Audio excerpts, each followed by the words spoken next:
Pessoal, chegamos à nossa terceira aula do Fundamento 1 do nosso curso Fundamentos de Contabilidade. Eu já tive a oportunidade de falar para vocês aqui como é que a contabilidade contabiliza a compra de bens, tanto à vista quanto a prazo. Nessa aula 3, eu vou mostrar para você como que ela contabiliza serviços.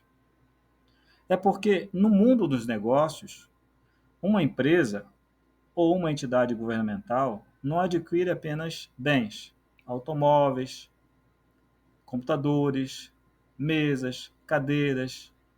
Ela compra serviços também. Paga por consultoria jurídica, paga a folha de salários, paga pela pintura do prédio. E você vai perceber que a forma que a contabilidade registra a aquisição de bem é diferente da contabilização na aquisição de serviços. Aqui você vai perceber que vai nascer um outro grupo de contas. Na verdade, nessa aula, eu já estou te apresentando um novo grupo de contas, que é o grupo das despesas. Tá? Então, o papo de hoje vai ser bem interessante. Antes de falar sobre a contabilização dos serviços, eu gostaria de fazer uma breve revisão e mostrar para você como é que a contabilidade registra a aquisição de bens à vista e a prazo, que nós já vimos nas aulas passadas. É uma breve revisão. Então, nós temos aqui a compra de um computador à vista pelo valor de 400 unidades monetárias. Então, veja que eu reduzi as disponibilidades, representadas aqui por cédulas e moedas, por exemplo, que era 1.000, caiu para 600. Esse valor vai ser novamente registrado debaixo de uma conta que representa o bem que eu comprei. No caso aqui, um computador, que é a conta computadores periféricos. Aqui é um fato permutativo, né? Houve uma troca de valores entre contas dentro do ativo. Muito bem. E se comprar a prazo? Se comprar a prazo, as disponibilidades vão permanecer intactas, mas eu reconheço aqui uma obrigação dentro do meu passivo exigível. Da mesma forma que eu fiz com o computador, eu registro dentro do ativo. Então, esse é o ponto comum. Tanto faz nas compras à vista de bens quanto nas compras a prazo, sempre o bem adquirido vem para dentro do ativo. Com raras exceções, mas que eu vou falar numa futura aula. Mas sempre, em regra, ela vem para dentro do ativo. Tá? E perceba que o capital social permanece o mesmo. Melhor dizendo, permanece nominalmente o mesmo, uma vez que aqui eu conto com uma obrigação. Né? Então, eu tenho 900 mais 400 dá 1.300, mais 600 dá 1.900. 1.900 menos 900 eu tenho 1.000. Ou seja, essa obrigação, muito embora ela compareça no meu balanço patrimonial, ela não chega a afetar o meu patrimônio líquido. É por isso, justamente, que eu tenho um fato permutativo. Como é contabilizada a aquisição de serviços? Então, tem uma pequena, grande diferença aqui. Nós vimos há pouco que a compra de um elemento patrimonial concreto, como, por exemplo, o automóvel, ele é registrado contabilmente no ativo. Ele é incorporado no ativo da empresa.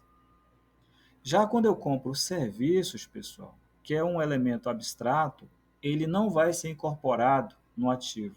Ele vai ser incorporado num grupo de contas chamado de despesa.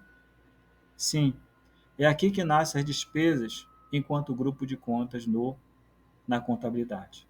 Né? Por exemplo, cinema, por exemplo, consultoria jurídica, por exemplo, quando você paga por serviço de transporte urbano, por serviço de transporte aéreo, uma passagem aérea, quando você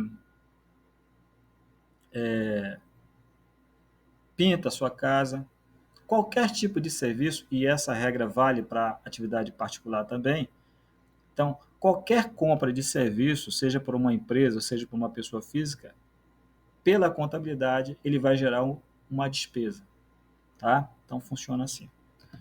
Então, nós temos diversos serviços, serviços mecânicos, serviços representados por uma academia, cinema, assinatura de periódicos, enfim, tem diversos tipos de serviços aí no mercado.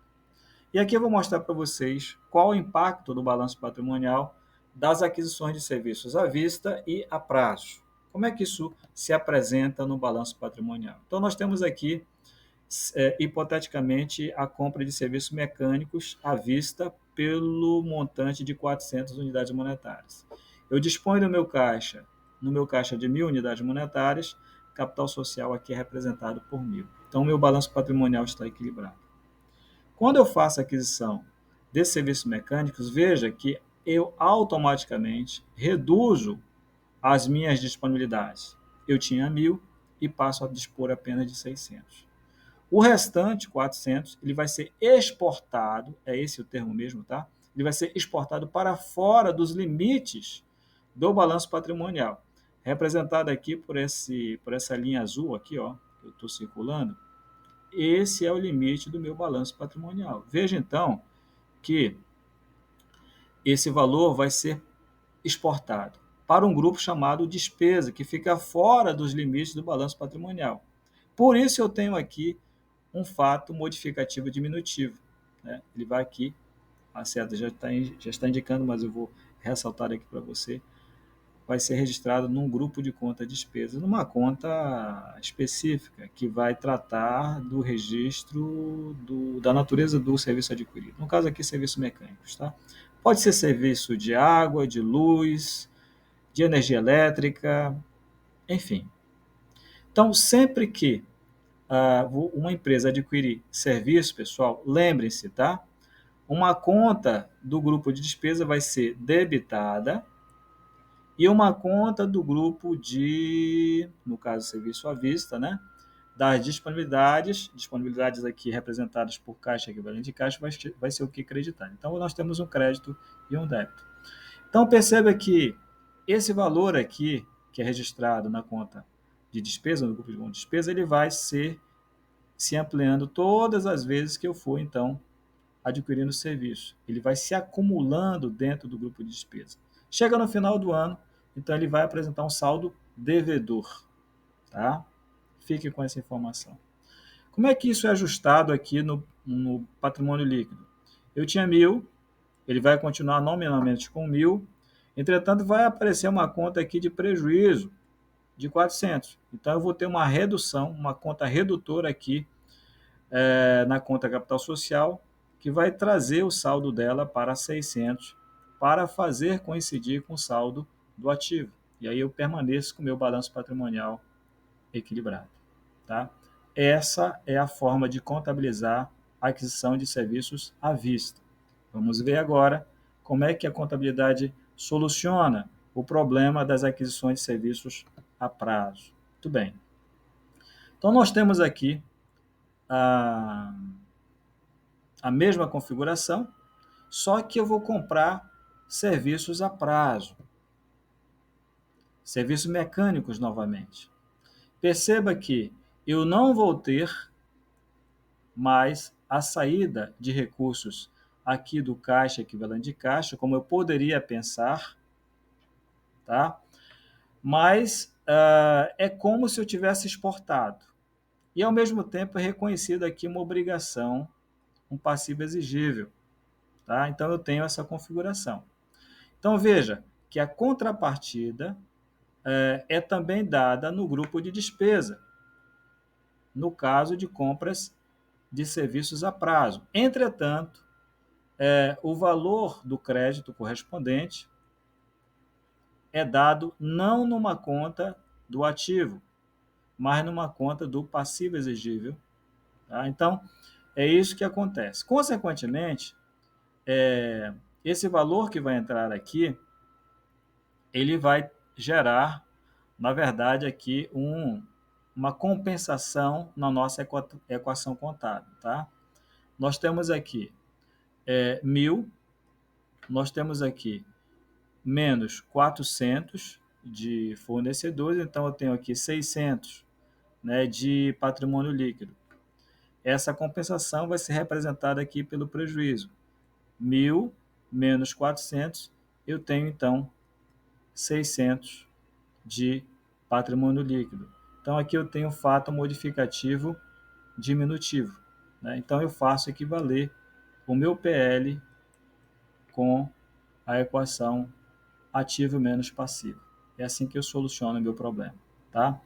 Da mesma forma que nas compras à vista, nas compras a prazos, vão ser acumulados saldos aqui no grupo de conta das despesas.